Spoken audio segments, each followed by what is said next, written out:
Salut, bienvenue sur la chaîne et bienvenue dans ce nouvel avis lecture, un nouvel avis lecture un petit peu particulier puisqu'il signe le retour des avis lecture coup de cœur, si je peux les appeler comme ça.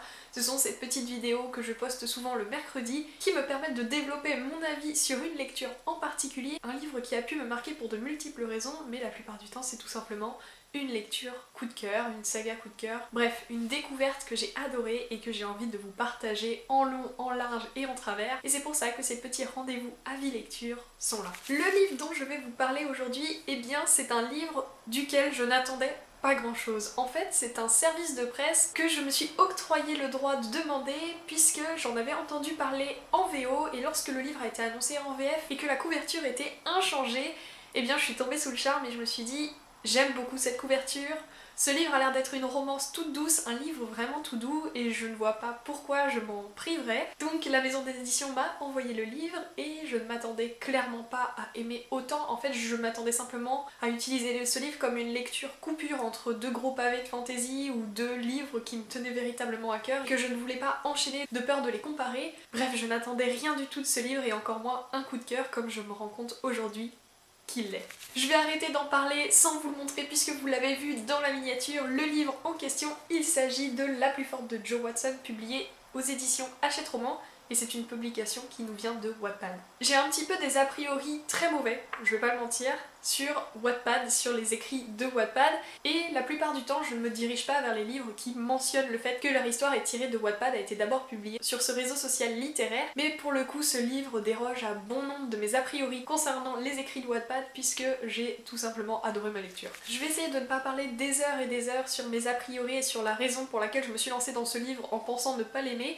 On va faire court, je ne lis pas de romance, du moins c'est ce que je répète tout le temps, et en fait quand je découvre des romances, la plupart du temps, je ne sais pas si c'est que je sais bien choisir ma romance ou tout simplement parce que en vérité j'adore les romances, la plupart du temps ce sont d'excellentes lectures et c'est le cas pour la plus forte. Au-delà du fait que ce livre est une romance, il parle de plein d'autres sujets et on va y revenir, mais avant toute chose je vais vous faire un petit résumé de ce livre. Dans ce roman, nous faisons la rencontre d'une jeune femme qui a beaucoup de mal à s'accepter telle qu'elle est et cela va se renforcer le jour où elle va déménager au Cap malgré elle. Cette jeune femme, elle s'appelle Laurie et elle va déménager avec sa maman et ce petit frère dans cette nouvelle ville au bord de mer où elle ne connaît personne. Elle n'a pas du tout le profil type des jeunes filles qui habitent là-bas puisque elle ne se promène pas en bikini pour se rendre à la plage et ne revient pas de son jogging matinal avec un smoothie vert à la main. Laurie déteste l'océan et n'a pas un beach body, bref, vous l'aurez compris, le Cap ce n'est clairement pas pour elle. Laurie, elle a énormément de qualités, mais ce n'est pas ce qui la définit en premier lieu aux yeux des gens puisque Laurie est en surpoids.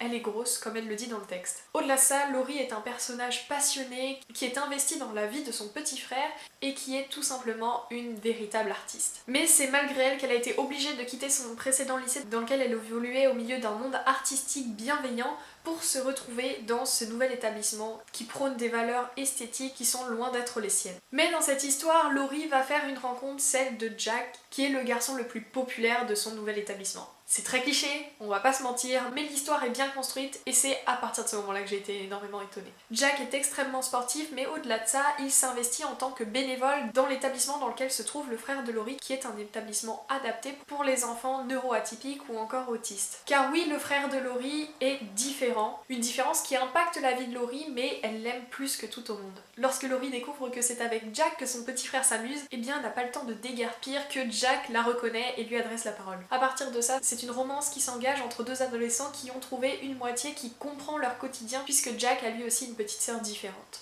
C'est là l'accroche particulière du roman, on ne s'arrête pas seulement à la romance, les liens qui unissent les personnages vont au-delà de leurs simples sentiments, ils englobent aussi leurs relations familiales et c'est tout bonnement bien formulé dans ce livre. D'autre part, Laurie est une véritable artiste et cela se répercute dans toute la narration du livre puisqu'il y a de nombreuses comparaisons avec des œuvres d'art, des couleurs de peinture, bref, le vocabulaire de Laurie est adapté à celui d'une artiste dans le livre. Aussi, Jo Watson aborde un sujet qui n'est pas encore suffisamment abordé à mes yeux dans la littérature young adulte, qui est la santé mentale. Laurie va voir une psy et on assiste à ces rendez-vous qui, on va pas se mentir, apportent aussi beaucoup au lecteur puisque les questionnements de celle-ci sont d'une grande pertinence concernant l'acceptation de soi pour être accepté par les autres. Je pense que ce qui m'a le plus marqué dans cette lecture, c'est le caractère fort et incarné des personnages qui semblent tout à fait réalistes. On est bien loin des précédentes romances que j'avais eu l'occasion de lire qui me semblaient parfois détachées de toute forme de réalisme auquel je ne pouvais m'identifier. Ici, il y a de nombreux nombreux sujets abordés,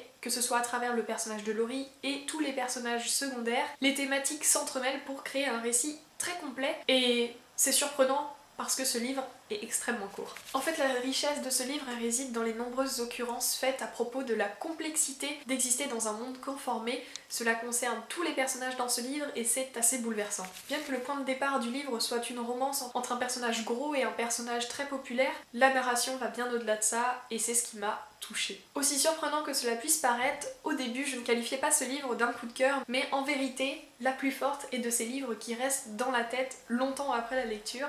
Je n'arrive pas à me décrocher du personnage de Laurie, auquel je me suis littéralement attachée et qui m'a véritablement inspirée. J'ai aimé tout dans cette narration, j'ai aimé la plume fluide et simple, j'ai aimé les personnages, j'ai aimé le contexte qui n'est ni celui de l'Europe ni celui des États-Unis comme on a l'habitude de le retrouver en romance. C'est d'une grande pertinence tout en restant dans une simplicité équivoque qui permet à de jeunes lecteurs de se plonger dans ce livre. Vous l'aurez compris, c'est une lecture que j'ai adorée, une lecture qui m'a tout simplement rempli le cœur d'amour. Chaque page était un pur délice par sa simplicité et l'aisance avec laquelle la narration se développe. On ne peut ne pas quitter ce livre pendant des heures et cela m'a fait un grand bien. D'autant plus que je crois que le livre que j'ai lu juste avant celui-ci, ça devait être quelque chose comme Le Prieuré de l'Oranger, le genre de belle bricasse qui fait un petit peu mal à la tête lorsque l'on oublie d'être concentré. Pour le coup, la plus forte, c'était bien différent, mais absolument fabuleux.